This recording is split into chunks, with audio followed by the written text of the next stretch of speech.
Have you done anything like this before? No, first time. Yeah. Nervous? More worried about what I'll say. I'm under strict instructions from the wife anyway, so she's drilled me. Strict instructions to talk shit about her, eh? Well, no, just to watch what I say. You're getting me curious. What was the strict instructions from your wife? Could we just go through them and have a review them? Yeah, don't insult anyone. I mean, you can insult me as much as you want. Yeah. No, it's. I mean, you can insult anyone. There's no one. I'm not. If you felt like insulting someone around here, who would it be? There's no one. I get on with everyone here. So. I know you get your sound bite straight out there. The microphone check. What's your name?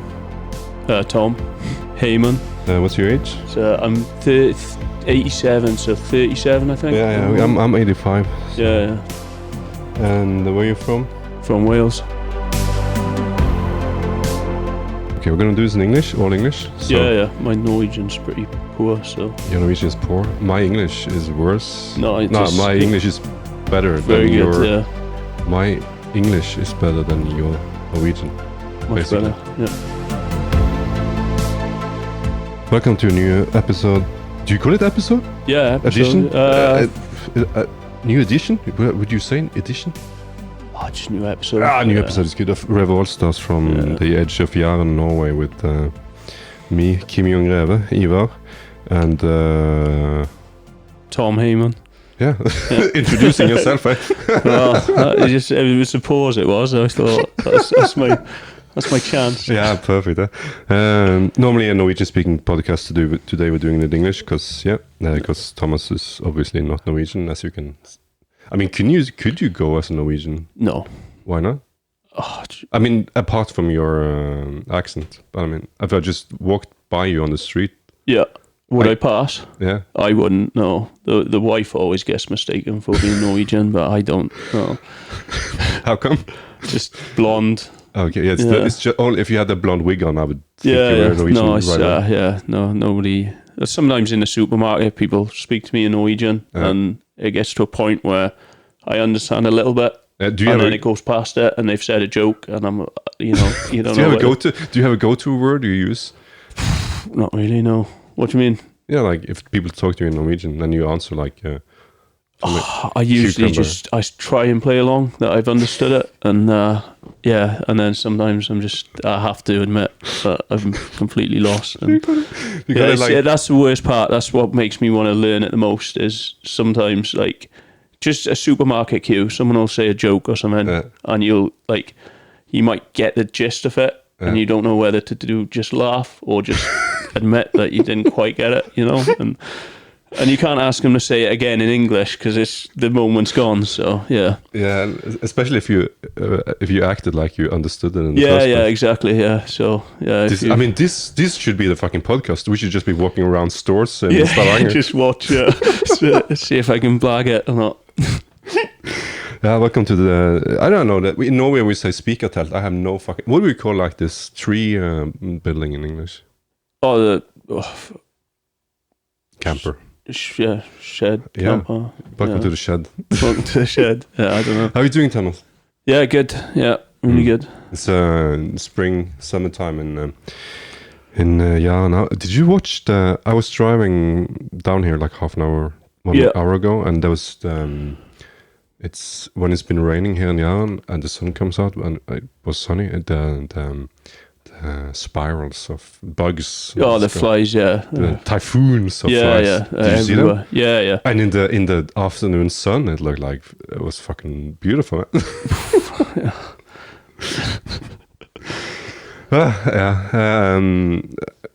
So I thought sometimes I do English with English guests, and I do some Norwegian bits. Yeah. But this time around, I thought I would just only do English because, I mean, the most important thing about this podcast is making your buddies back home laugh at you, and we can't do anything Norwegian at all. Then. No.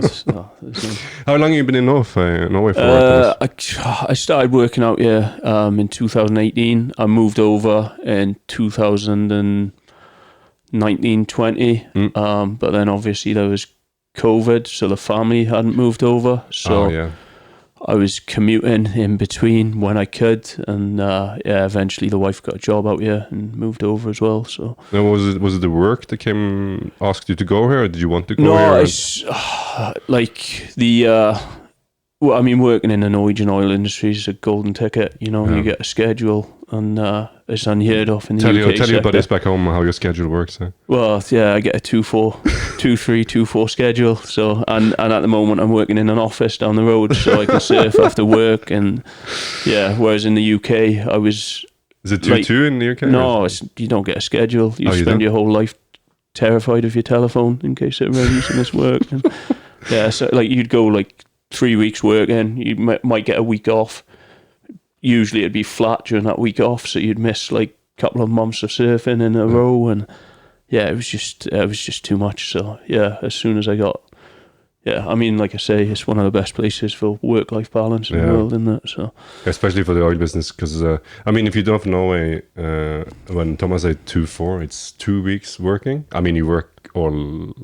All hours. 12-hour shifts, So. And you have to be on a platform, usually, not an office. Usually, but a lot of it's moving onshore now. And then you get a month off. Usually people turn into alcoholics when they're back home. How's your alcohol consumption? It's non-existent over here because it's so expensive. But the UK sector, you get like a lot offshore. You'd call them functioning alcoholics, you know. Yeah, these are the people that keeps the bar industry in Norway going. So. Did you know about Stavanger surf before you came here? Or I knew a bit about it. You had the Euros here. A couple of friends of mine competed in it. In the Scottish team or in the English? In the Welsh team. Yeah, I mean, a Welsh guy won it. God, I was actually helping out there. I couldn't remember there was a Welsh team. Okay, but of course. Yeah, but so a lot of the guys came over. I knew there was waves. Even when you fly in, you can see them from the top. And obviously, when you know there's waves, you start following local photographers like yourself. And so you kind of knew what you were getting into. I knew there was waves out here, and following local surfers like Gower and stuff like that. So I knew there was surf, but obviously it's hard to know how frequent it is and stuff like that. So obviously you only see it when it's working. You usually see it when it's at its best, so you don't see the consistency and stuff like that. I mean, that would be like it would be the same everywhere, wouldn't it? Yeah. You're not going to post the worst days, but this is Thomas's wish for social media going forward. Is every surf spot should be. What do you call it? Like portioning the pictures and the video. Well, in a realistic time. Well, I mean, you want to see the realistic what you're actually getting because. Do you hear this?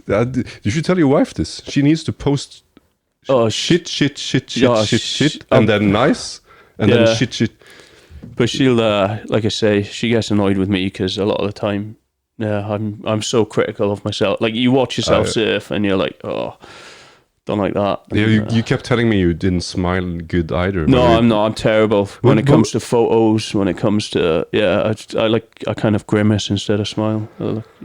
This is. I mean, I've been photographing people for ages, and the most common thing people say is they hate themselves smiling.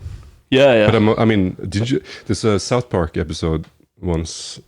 And I can't remember. It doesn't fucking matter. The thing is, it's your face. Deal with it. Yeah. It's like anything. So when you watch yourself surf, you're like, you think you're killing it, and you're like, I'm looking amazing. And then you look back, and you're like, yeah, that's true. You notice everything you've done wrong, and arm positions, and there's all sorts. You just get accepted, and also you have like the tight wetsuit. With the nose sticking out and the mustache makes you look like a pedo. Yeah. With the hood and the shitty pedo surfer. And like I'm quite chunky anyway, so as soon as you put me in a 6mm in a hood, I look horrendous. So.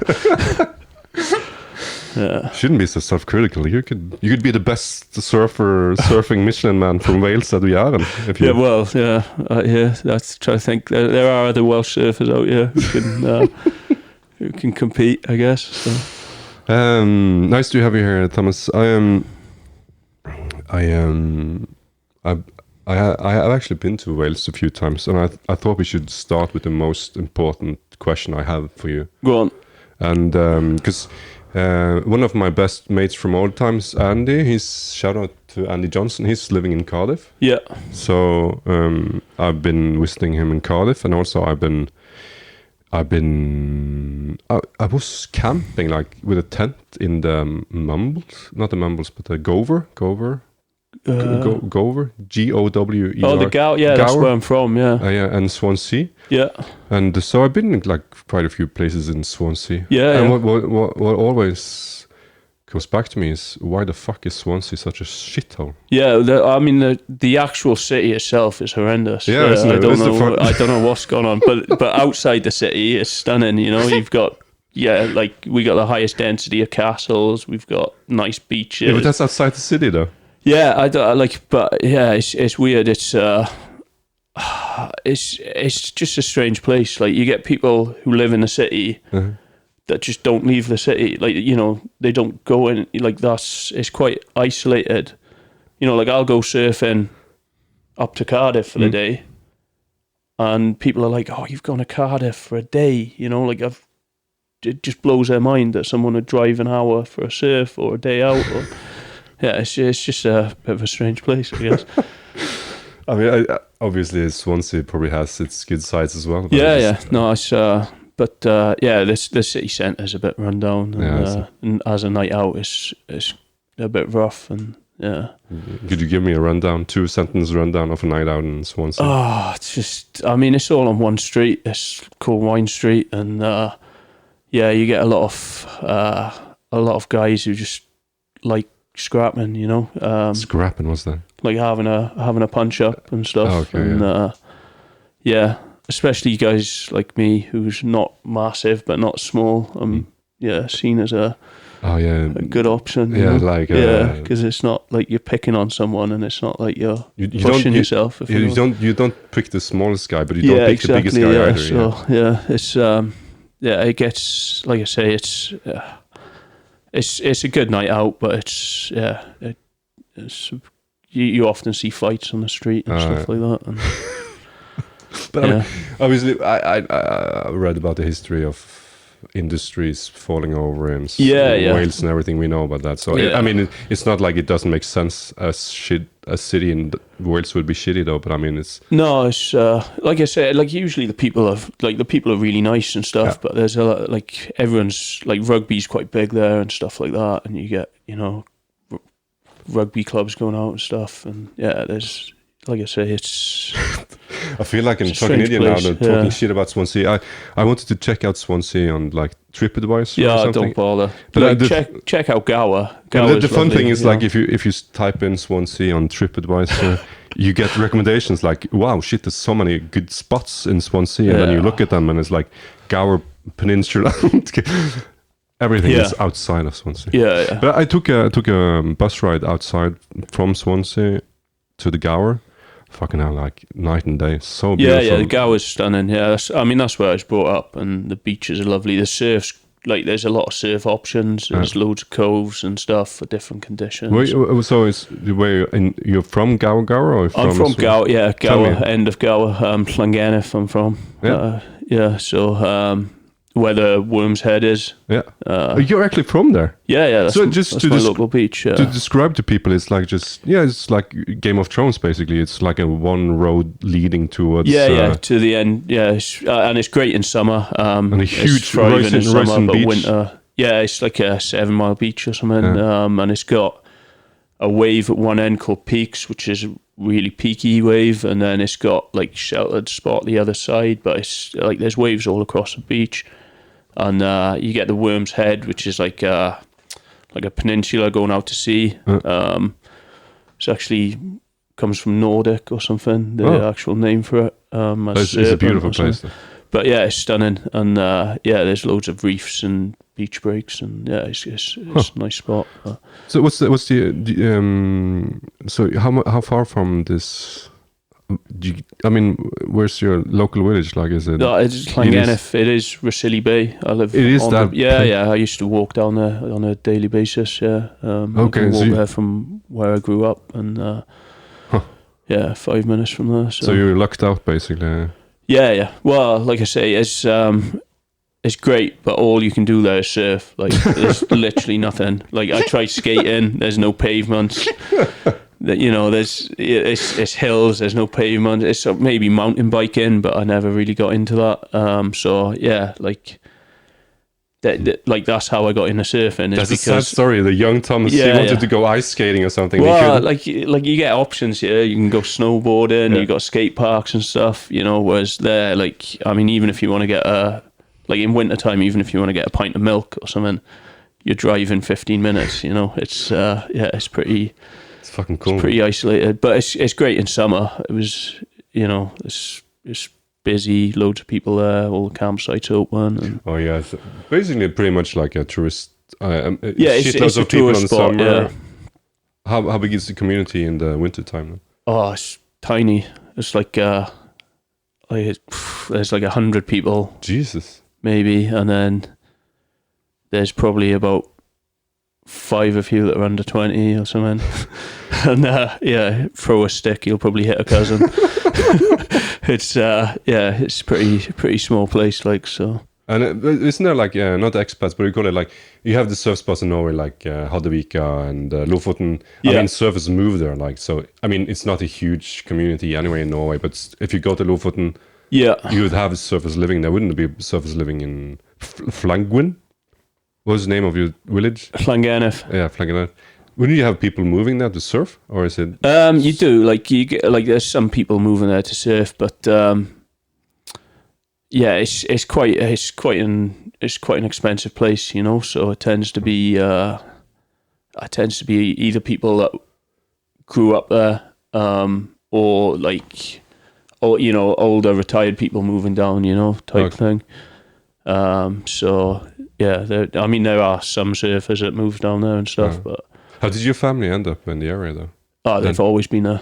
Oh, yeah, they've never moved. Like I can trace my family tree back generations, and nobody's left. So they just appeared there, and then they kept being there. Yeah. So, like I said, that's fucking awesome. I remember distinctly being there and fucking loving the place. I didn't go surfing though. I just went camping with a friend. Yeah. No, like I say, it's you kind of need to know someone there to get the best waves, because the tides are huge. Yeah, I mean, it was flat as fuck when I was there. Yeah. But usually there'll be a wave even when it's somewhere, like a little wedge or something you can find. But it's quite.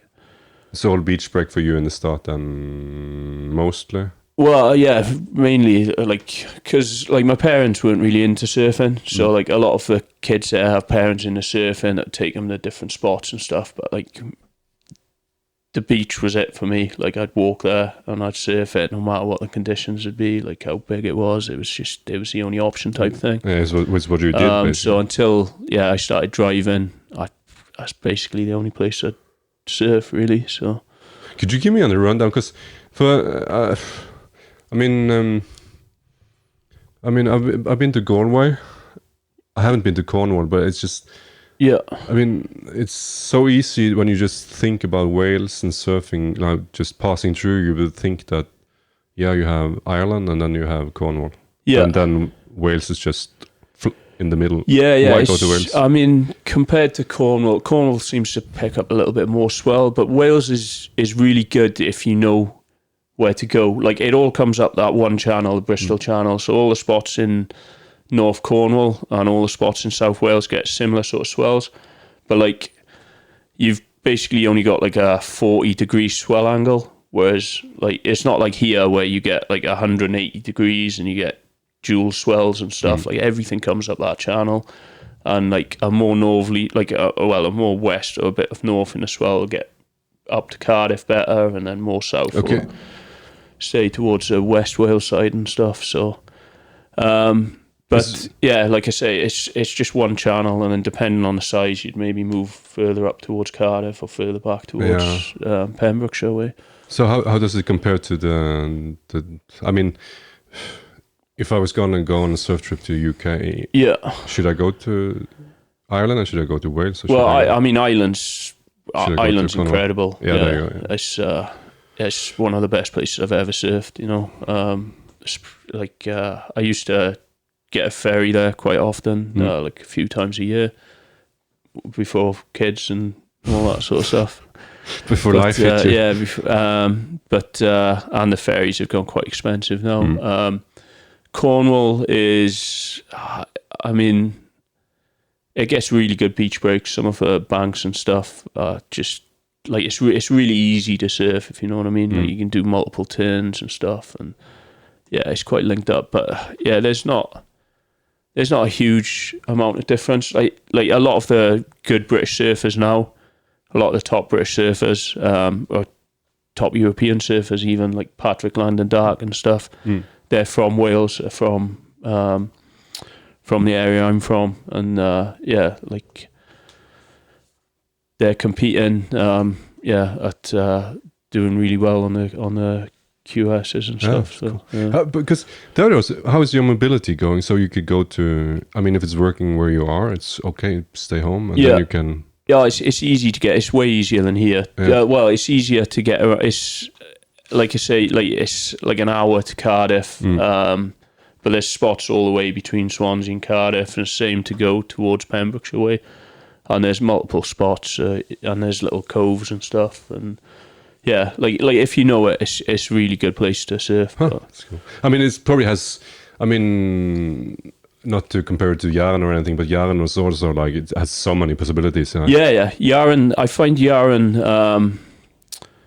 It's similar in a way. Like Jæren, you get bigger waves. Like Jæren to me, it's got to be one of the hardest places to surf because the waves just seem to, like they're quite powerful here. A lot more powerful than Wales because it kind of comes up the channel. But they seem to go like you seem to get like 3 different wave speeds in one wave here. Like it's quite tricky to surf, whereas Wales is quite, you can do like 4 turns in Wales quite easy, whereas trying to sneak one in here can be a mission, so. Yeah, okay. And for you, having traveled the world and surfed everywhere, you can compare and contrast. Yeah. But this is what I find weird with, like Norway reminds me a bit of Wales, like 10 years ago or something, where there was a lot of good surfers, but you'd compare yourself to like guys in France and guys in stuff like that, where you're watching them getting perfect waves all the time, whereas there's guys here, like for example Silas, shout to out me to Silas, is really good. The grommet.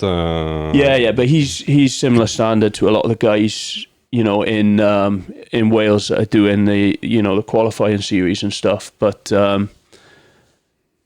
and there's guys coming through like Soren. There's a couple of guys down Lister way, like Sigurd and the young Sanders and stuff. Kids. That they're really good quality of surfers, but it's a bit like Wales. Like 10 years ago, we just didn't think we'd compete at a certain level, and then you got guys like Patrick Landon Dark, who's now like he just missed out on the Challenger series. You got Logan Nicol, you've got Alice Barton winning QSs, and it just all of a sudden like a couple of guys started pushing themselves on the QS, and then their standard just blew up. They just got a lot, and now there's a lot of guys coming through and a lot of like strength and conditioning and stuff. Strength feeds strength, doesn't it? Yeah, it does. Yeah, and like I say, you can see it here. Like, there's a couple of guys. Like, I'd like to see a few guys here have a go on just some of the smaller QSs. Just to be around that standard and push themselves a bit more. And then, obviously you got some really good surfers here now, like Tim and Patricio, Tiago. Like these guys, they can feed off a bit, but. A lot of the problem as well when they started doing the QSs is like you're competing against guys who are doing heats all the time, and it's not always about being the best surfer as well. It's about adapting. It's about knowing the heat strategy and stuff, and it'd be interesting to see a few of these guys just do a few more comps. Like I say, I think a few years ago I watched Silas. Was it in Puerto Rico? And he had like he was in like the top in the youth championship, wasn't it? Yeah, but he was in like on one of the days he was in the top heat scores, and like the guys he was in there with now are like competing at a really high level, but it's just, I'd like to, it'd be cool to see some of these guys. You hear that, Silas? Yeah. Thomas works in the oil industry, so he's got money. Yeah. He's going to send you the first well, plane. This is I think this is a problem, is sponsorship and having that sort of money to do the QSs and stuff. But that would be the same probably everywhere. I mean, niche sports in general always have a problem. No, it is, but like I say, it's also like a lot of the gym work and the strength and conditioning and stuff. There seems to be a bit more of that now in Wales, and there used to be. Like I say, like 10 years ago, it was just like recreational surfing, like here. But it's expensive, it depends if they want to do that. But I mean, like Norwegian chess, we have all of a sudden we got Magnus Carlsen being the best chess player in the world, and then pops up chess clubs everywhere, and then it feeds into it. Yeah, no, it does. Yeah, no, and you see that back home, like when Pat started doing well in the contest, and Logan and Alice, like now there's a whole group coming through that are following their lead, but it just seems like it hasn't quite happened here yet. But and I think a lot of that is to do with like you can't compare the waves here to waves elsewhere. Like I surf here and I'm thrilled when I do one turn, whereas I can go back to Wales and I can string quite a few turns together type thing. So it's. But you got to work with what you have, basically. And you've got to push yourself. Like I say, like I usually surf the beaches here, like, and I'm more than happy to just pull in the closeouts over and over. And it's, you think it's pointless, but you go back to a wave where it's actually lets you out of the barrel, and you're a lot. Yeah, you learn a lot from it. You got the experience for years, so you doing you is the good thing. Yeah. But it's like I say, the waves are here, but like sometimes I don't know. Like a good wave here, a lot of people think is one where you're making it every time type thing, whereas a lot of the time, like the beaches when they're massive, are always worth a shot, I reckon. Because this love of the beach breaks seems to be a dominating factor with you, and I think I can't always wrap my head around it. But I think like I say, I don't grovel well. I'm quite chunky, so I don't grovel well. So if I turn up somewhere, I'll always look for the bigger wave, and usually the bigger wave's on the beach. And also the wife likes me to surf horrendous stuff. I don't know if she's trying to get rid of me early or something, but if she's got a choice, she'd rather me paddle out at like double overhead Bora than surf, like, I don't know, head high. But she likes to photographer you, so she's probably pushing you. She does, so she's pushing me. She doesn't want you to die, but she just wants you to nearly die. So she can have that picture of you nearly dying. Sometimes even when the phone's dead, she's still telling me to get out there. So it's cool though, having your own cheerleader, basically. No, it is cool. Yeah. How do you? I mean, you talk about other people here being good, and you talk about the great surface of Wales. How about yourself? How do you rank? Yeah, I probably missed a chance, I guess. But I get the feeling, of course, that you're what do you call it, like humble, way too humble about yourself. Do you beat yourself up a lot, or I do, yeah. And like I'm quite critical of my surfing a lot of the time. How come? I don't know, just it's just the way it is. Like I say, I like what I like, and I just I don't like surfing in busy areas. I like to just do my own thing, and like I don't know, and like contest wise, like Wales as well, like it's often small when the contests are on. It's the same everywhere. And I'm okay at competing when there's a decent sized wave, but as soon as it's like shoulder high or under, I just trip over my feet. I don't know, something goes in my head. You're not a Brazilian, are you? Yeah, no, I'm not. I'm not a Brazilian, no. And it's like I say, like back in Wales, there'd be one contest a year when I was growing up, you know, and no one really pushed out. Like a few of the guys did, but there used to be a UK Pro Tour, but there was like a fair bit of time where there wasn't a lot of contests and stuff like that. So, Yeah, and like I say, you'd compare yourself with people, even people in England, you know, and you think, oh, there's no way we'd be that sort of standard, you know. Whereas, yeah, there's a lot of that. There's a lot of good surfers in Wales that probably didn't make their potential, I guess. Yeah, it's funny. This being self-critical is a good way to get better, basically, because you focus on what you're doing wrong and what you need to do better. Yeah, but at some point, of course, you need to stop and smell the roses and enjoy yourself as well. Yeah, so yeah. No, it's, a lot of it as well now is like I say, like there wasn't a lot of videoing and stuff like that when we were growing up. You know, it's like that's like now everyone's got access to cameras. Someone have, you know, so you can pick up your mistakes. Whereas, yeah, like. Sometimes it's bad in a way because a lot of people end up with similar styles because like always copying someone else. But yeah, I guess like when I watch myself surf, like, you know, my arm's in the wrong position or something like that, and I'm like, oh. But it's weird because I watch Scott surf here, and his arms are perfect every time. So I don't know if he's been you hear that, Scott?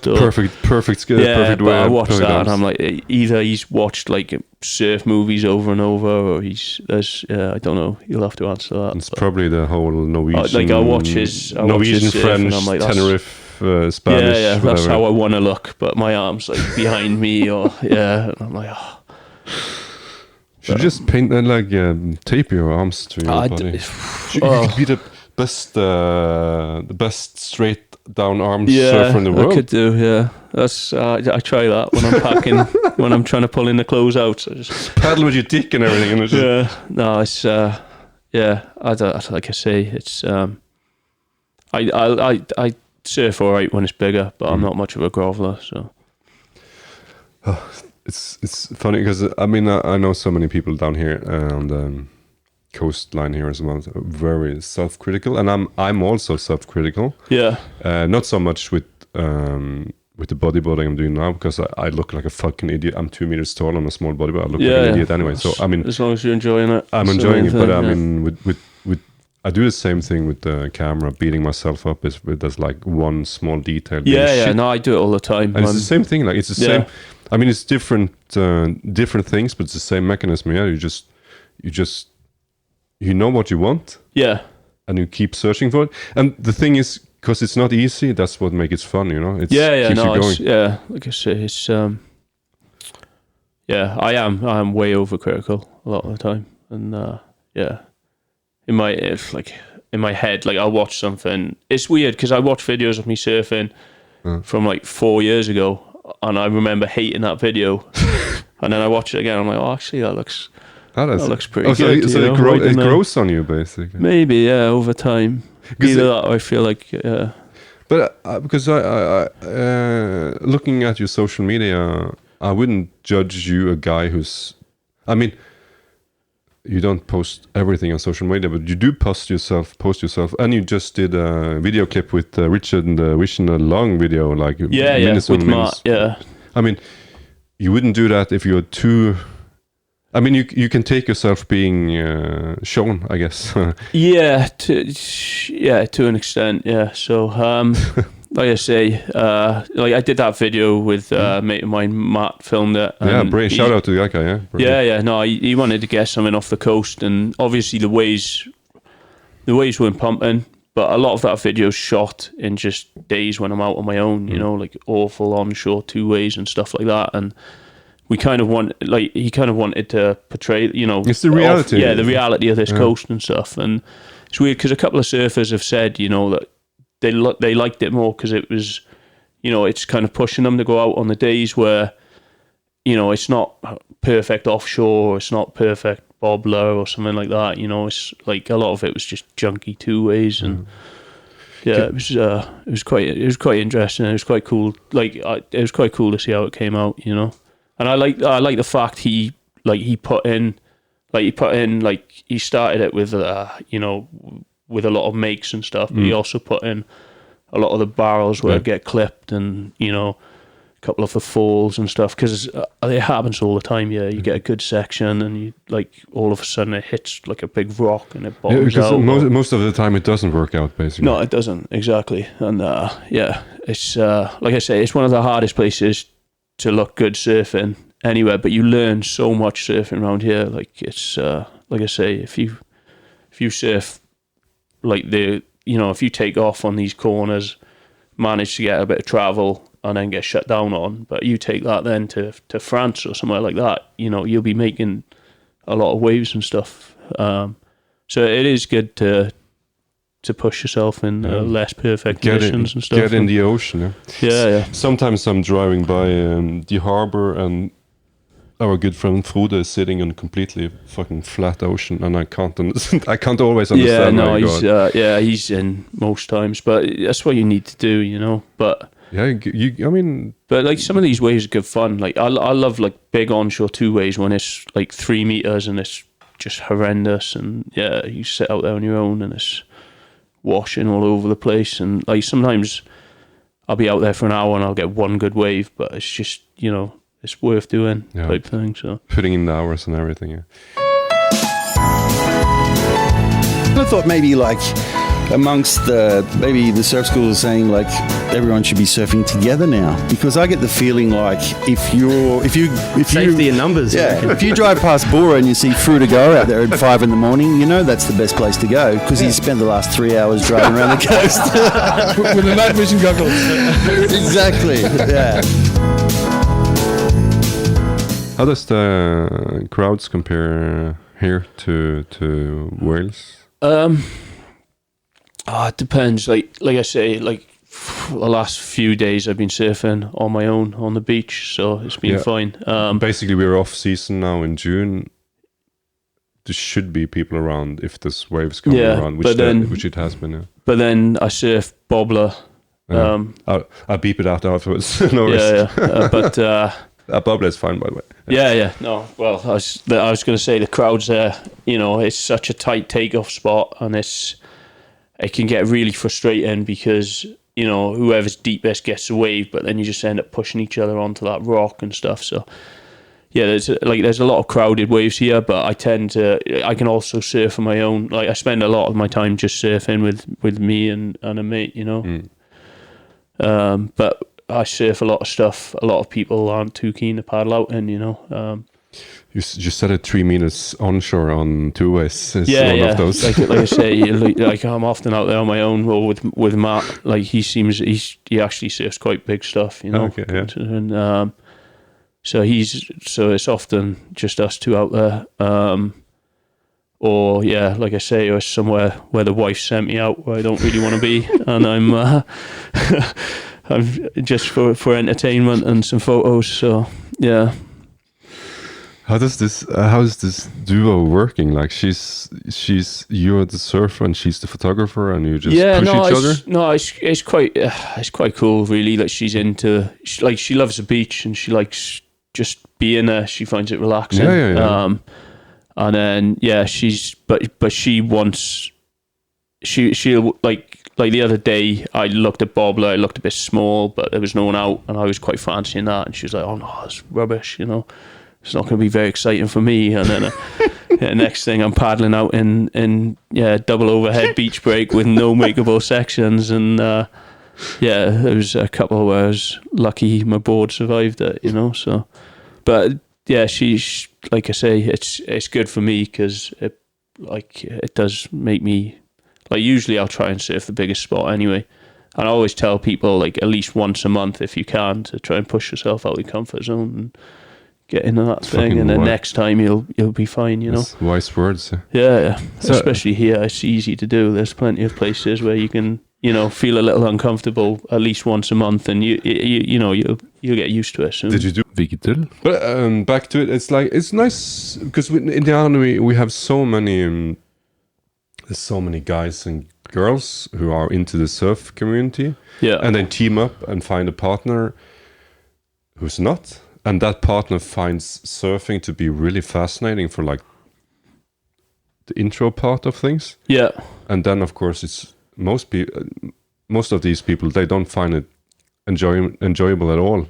No. And then they just stay home, and then it turns into what we call, how can I translate that? We say there's a lot of wrecked marriages in the sea. Yeah. No, well, this waves. is it. Like, I mean, if my wife wasn't into it, then you might go 8 hours a day not seeing each other. Yeah. Whereas, like, she loves hunting the waves. She loves, like, she was down Bobbler yesterday, photographing, just chatting to all the surfers, and a lot of people know her now, and she just loves that lifestyle and community. It's brilliant, so, yeah, it's quite cool. So the pro tip from Thomas is jump in way bigger than you want to. Yeah. Always go on the beach breaks and get a wife that the same as you, almost. Enjoys. She doesn't take your waves, but she does everything. No, yeah, and like I say, if you want a relaxing surf, you're not going to get it when she's there. So. Oh, brilliant. What's the Instagram name of her? Sarah Milkweed. Check it out. I think, yeah. So check it out. How about the localism part of Wales compared to... I kind of get away with it in Wales. Because you're local? Well, because I'm local to the spot I'm at. And I mean, it's not, to be honest, it's not that bad most places. But and even in Wales, quite often I'll look for a quieter spot or something, But there are waves that get busy. But yeah, like I say, it's not too bad. There's not that much localism, and a lot of the time, there's different spots working on different tides and stuff. And if somewhere's mega crowded, you'll just pass it for somewhere else. So, yeah, it's what when you have the choice. Yeah, it often makes the temperature. It does. Yeah, and like I say, the waves. A lot of the time, the waves are quite spread out, and you got a couple of peaks and stuff, so you can move around a bit better than here, I guess. How's the general feel of the? Because obviously there has to be a niche thing in Wales as well, or in the UK as well. Surfing. It's not like a. Yeah, no, it is. It's pretty niche, but like I say, it's. I don't know, like, I mean, compared to other sports, it's tiny. But there are, like, especially now, like, they've got 2 wave pools come up in the UK, and yeah, it's getting a bit more. But I mean, of course, you had the wave pool in Snow. How is it called? Snowdonia? No. Snowdonia, but that's closed now. Is it closed? Yeah. Okay. But I mean, it's still going to be a niche thing anyway. It is. Yeah, it's always going to be niche. But I mean, that's part of the appeal, I guess, with surfing. Is it's not something I mean, sometimes even I wonder what I'm doing when you're up at 6 a.m, scraping ice off your car, picking your wetsuit up. Yeah, what are you doing? Why the fuck are you doing that? I sometimes just think, like, why? Would it be better just doing another sport, like a nice, I don't know, indoor? Like dancing or something. Like, I just, if you were into something like that, it'd be great. But what's your most horrendous winter experiences up here? Oh, I mean, there's so many horrendous winter experiences. Like, I'm terrible. I'm really unorganized, so I'm often leaving the wetsuit out. So stuff like that, and stiff but I like just changing in the like it's the wind as well. The wind and the like I've surfed. Vigtil. Yeah, I've been changing, freezing, wind, sleet, everything. It's. Like you think you're a cold water surfer when you surf in Wales, but sometimes here it's a different level, It's terrible. Yeah, it's grim. But it's fine once you're in there, it's just, and you forget about the bad bits. I mean, it's like anything. It's like when you travel, you can have the most horrendous journey there. As long as the holiday's all right, you just forget it type thing. So it's a bit like that. But I mean, it's avoidable though. You can just take your wets out inside. Yeah, no, I just think, I'll be all right, and then and then the next morning I regret it massively. So how does this translate into the rest of your life? I'm really unorganized, So but. To the great pleasure of your wife, well, she's the same. To be fair, she's pretty unorganized. So, yeah. But yeah, like I say, there's like one of the guys I surf with, Matt here. He's super organised. Like, he's got everything, but then he gets really angry with me because there's one time he left something in the car and he told me where the car key was, and I got all excited. I left his car key on the floor, my phone on the floor, and just went surfing and just left it there for the whole thing. He was furious when he got back. Like, but yeah, I'm all over the place. The wife's a bit like that as well, but yeah, I mean, it works. You work with what you have, so yeah, it's brilliant though. One of the really fucking nice things about Jæren is that it's so low key and it's so nice. Basically, it's fucking nice. So I mean, so many times I've had fucking camera equipment for like 100,000 kronas. I just throw it on the beach, like. Yeah. No, it's unbelievable. The car keys on the floor. Just throw. Well, it. It's like.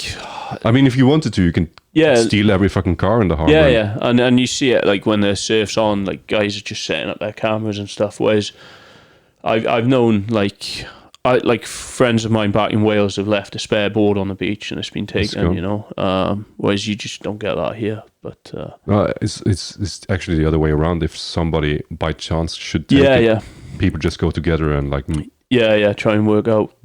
Try to work it out. Yeah, who's left it. It's a beautiful thing. Yeah, no, it's how did you getting here in the first place? How did you find exploring the coastline? Oh, it's so different because, like I say, in Wales you've got like maybe a 30-degree swell window. In much more predictable ways. Yeah. So you get one swell coming up, and you kind of, you know exactly what forecast to look at and stuff. Whereas here, like you got almost like 180 degrees. You get multiple swells. Like I'd use Surfline for the swell, but the wind's always a bit funky on Surfline, I find. So use Windy for the wind, and then it takes a while. And like I say, it's like the first year I moved here, it was just perfect all the time. Like I surfed. It was a good season, basically. Yeah, really good. Yeah, I surfed. Vigtel. I surfed, Vigtel 5 times that year. I surfed loads. Vigtel. Now, last few years they've barely been there. I'm surfing all these spots that are there for a month and then all of a sudden they've gone, and it's the perfect tease. It just gives you the best season ever. I couldn't believe my luck when I first moved here. I was like, how does nobody know about this place? And then it dawned on me pretty quick that it was just a good year. But it's it's like I say, it's a lot different, and a lot of the time. But it's cool because now I've worked it out a bit. I know, especially the beaches, they like it when there's like a solid swell one direction and then like another secondary swell. It kind of wedges them up a bit more, and it's quite interesting, and it's cool finding new spots. And it's like a lot in Wales has been found. It's known. Whereas I still feel there's some diamonds in the rough here, and it's fun, and it changes so much. Like you'll have a spot that's amazing for 6 months, and then it's not there the next year. So, how much time did you reckon you needed to feel like I got the grasp of this place? I mean, I still don't feel like I got the grasp of it. I'm still searching on a regular basis, but I felt. The first year I'd just paddle out in Steinen no matter what happened.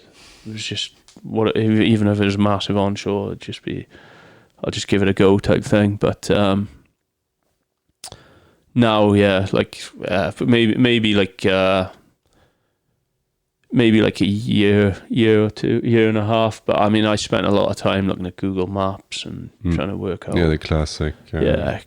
And now, I quite fancy, I look at, Lister and stuff on Google Maps, and that looks like it's got loads of good setups, but I've never been down there, so... How far is your action diameter? I mean, if you're on too far, you have time, so... Yeah, I got depending plenty on of time. Depending on your family life. Basically anything from,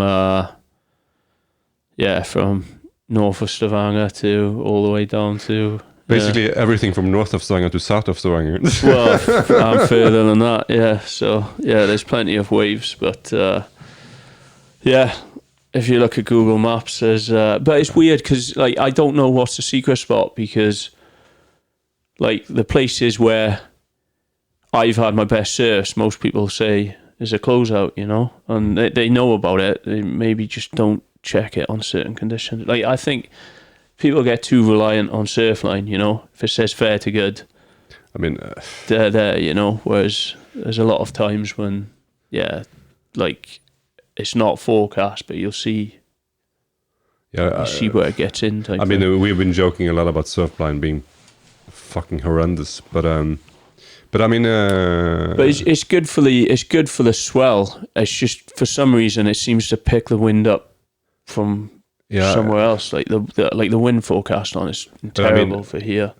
We just from Magic Seaweed to Surfline, we just felt like the drop off was so standard. Yeah, that was so. But I mean, we didn't do any like true empiric research on it. But just after that, we just it became a running joke. Like everything is port to shit. I mean, fair to bad. What is it like? Port to fair. Yeah, all the time. Yeah, so best condition, port to fair. Yeah, no, it's weird. I don't know. Like in Wales, one of the forecasters lives in Wales, so it's usually spot on, you know. But yeah, I don't know about here, I guess. But like I say, there's so many little nooks and crannies and.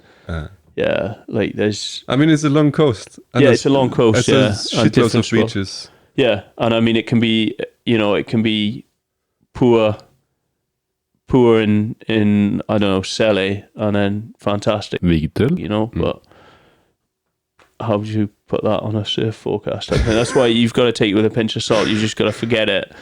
Look at the swell and look at the wind, and just forget. It's a good point. We are just talking about Surfline like being the most shitty place in the world, but then again, how the hell are you supposed to make it good? Yeah, exactly. When you've got Selle here working shit, and then you have Vigtel, 2 meters, which is as good as it gets, you know. So it's literally around the corner. So yeah. How do you forecast? Like, how do you get a good forecast on that? Unless it's someone local looking at the thing, and then who's gonna give away? And I'm actually more scared of probably more chance of hurting myself in weaker sort of beach break waves than what I would be surfing those slabs and stuff. So it's the safe option. The Icebox, the safe option. Yeah. That should be the name of the movie. We gotta start promoting slab surfing as a safe way to start. Tom, you're in the Vision team, aren't you? I met Richard quite early on. I did okay in a contest at the start, and Richard was sponsoring it, and I got chatting with him, and super nice guy, and that was before he started building up to what he's got now. So and shout out to Richard and Vision. Yeah, check out his shop at Shelter. Lucifer, son of the morning, I'm gonna chase you out. How do you find the general vibe? Not the vibe, but I mean the general way of being of the Norwegian. I mean the crowds. I mean the surf community in Norway is pretty much international as fuck. But I mean, how is it comparatively to the UK? I mean, Norwegians are quite. Are known for being quite reclusive, you know. Whereas in the UK, I'm reclusive. And out here, I feel like a social butterfly. Yeah, say hello to people, and But now I've got to know people. Yeah, it's a lot better. But yeah, it's like the first person who started messaging me to go for a surf and stuff was Philippe, you know, and a couple of the Brazilians. Yeah, and it's. Like I say, I do find the Norwegians a bit more standoffish, but once you get to know them, like I say, Sarah was chatting to everyone the other day, and like now I speak to people in the water all the time, and but it takes a while to bed in, I guess. And but probably the same everywhere, I'd guess. But yeah, it's the common Norwegian thing is being. Yeah. But I mean that suits me down to the ground. Like that's me as well. You're the Welsh recluse. I am, yeah. Compared to but like I say, I fit in well in Norway. Compared to your mates, then. Yeah. Compared to your mates in Wales? Oh yeah, some of my mates are proper. Yeah, they love proper assholes. Yeah. Oh, they love the attention. Would you name and shame any of them? I mean, yeah. There's Rob Miles. He's fucking. Yeah, he's well known for that guy. Yeah, getting nude when he shouldn't. Yeah. Small dick. Well, I try not to look at it, but when he's waving it around, it's. But no, it's back home I was quite reclusive. Whereas out here I fit in quite well. It's funny, but I mean, obviously you're like of course you're recluse because you're from a village with 100 people. Yeah, maybe that's it. Yeah, maybe it's. Maybe that's just I'm used to just speaking to cousins and that's it. I was. What's the best spot in the? I mean, doing some research on you. By the way, it's much easier to research Norwegians than Englishmen because there's fucking shitloads of people. Welsh. Called Tom Hayman. Yeah. Thomas Hayman. Yeah. You're not by any chance a professor? No, there's no, definitely not a professor. No. It's but I did see that you've been fucking all over, man. Yeah. No, I used to do. I used to holiday quite a lot. I've been to Nicaragua, Costa Rica, Sumatra, Java, Bali, Taiwan, Sri Lanka. I've done a fair bit of surfing. What's your favorite destinations up through the years? Oh, for different reasons, I guess. Yeah, like I loved Sumatra. I stayed in surf camp there, Mandiri Beach Club, and it's run by a couple of English guys. So yeah, I got on quite well with them, and it's just got it's a beach break, a barreling beach break in the tropics. So Thomas was all alone there. Yeah, so I was enjoying that. Like Costa Rica's great for a family. So yeah, I'd say like that's a great dip, but a lot of it's like closing out beach breaks again. Perfect. And then Nicaragua's great. Maldives was really good, but it was like I don't know if I went back if we'd get the same swell, right. So I've kind of parked that one. But yeah, and France, I love France. Like France is as good as anywhere. But is that France for you guys? Is that like would that be like a short holiday, or would that be like? Yeah, usually. It used to be quite cheap flights, so you'd like look at a forecast and nip over there. But nowadays, out of Bristol or out of Cardiff or out of probably out of London, or Bristol. But it used to be quite accessible, but it's a bit harder now. Same with Ireland. But there's some really good waves in the northeast of England, like some really good waves up by Newcastle way, and North Yorkshire. That like if you got them on a forecast, they're as good as anywhere. Yeah. But yeah, it's like I say, everywhere's got its merits. Taiwan was great because of the culture. I love that, and it's got some really good waves. But I've been to quite a few places. Yeah. I've been quite fortunate with that. Have you any of your friends from back home? Have they pestered you to come here? Or do they view you like an idiot? Oh no, Rob's been out. He actually did a contest out here. I think it's the only barrel I've seen in a Norwegian contest. I think there's a picture of it somewhere. It was I can't remember what. It was just one of the fun. Local contest, and board rider contest. Basically. Yeah, somehow it was in Reve, and it was quite a big day, and he managed to sneak a little head dip in there. Yeah, beautiful. Leave a mark when you're just and then we had some really good waves as when he was out here on Vigtel. It was really good. Like I say, like if you get it on the right conditions, it's really good here. It's as good as anywhere. It's worth a trip. And it's surprising how heavy it is. Like like sometimes, like sometimes you think you'll be a bit cocky and sit on the inside, and then a set come in and it feels like you've been run over by a truck. You know, it gets a lot of power. And I've been run over by a truck a few times. Yeah. Like it's surprising how heavy some of the waves are here. But yeah, no, like he's been out once, and there's a few guys who want to come out, but it's so hard to tell them when to come. If you know what I mean, like terrible. Yeah? And sometimes when like he was going to come out a few weeks back, and I told him, it's probably not worth it, and then it turned into one of the best conditions we've had this year. You know, so. Yeah, it's like I say, it's hard to forecast. So. Listen to Tom and do the opposite, basically. Yeah, well, like I say, to be fair, wherever he goes in the world, he seems to score. So maybe that's the trick. Tell him to come out, and we'll get some good waves. But that's the key for next season. Mm-hmm. I think we should getting close to an end. It's been fucking brilliant. I have to tell you. Growing up, my favorite team was Aston Villa, and my favorite player was Dean Saunders. Do you know him? Dean Saunders, I've heard of him. He's Welsh, yeah. Phone number or anything? No.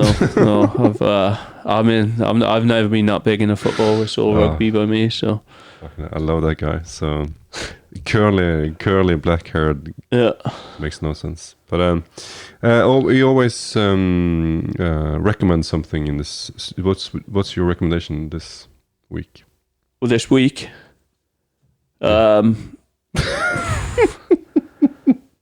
if you're driving down to Steynon and you see even the slightest barrel on the beach, go for it. Forget Steynon and go to the beach, even if it's for half an hour.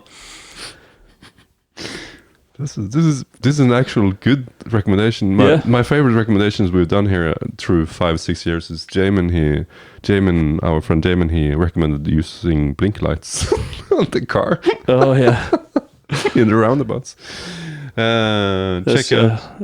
Do you use blinking? We do. It's more common in the UK than it is here. I can tell you that.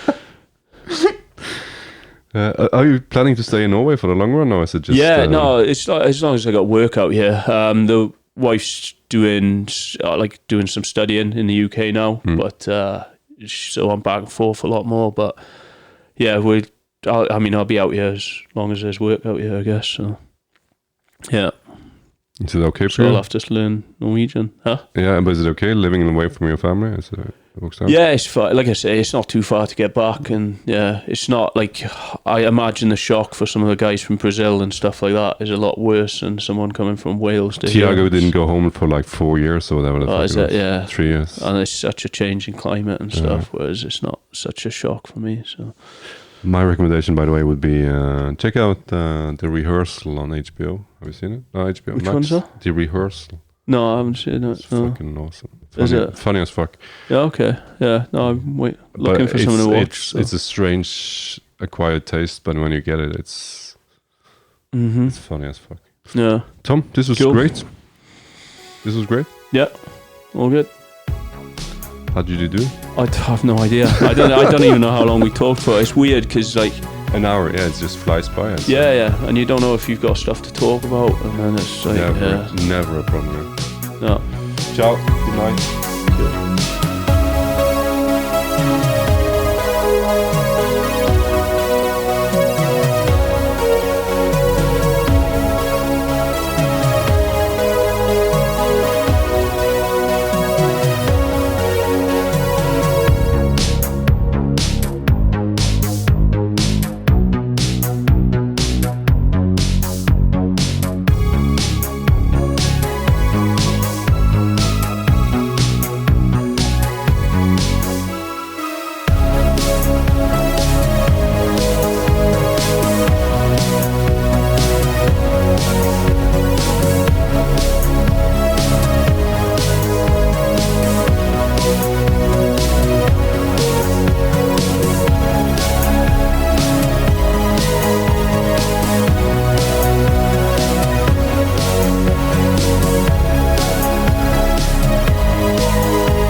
tar jeg aldri med i beregninger.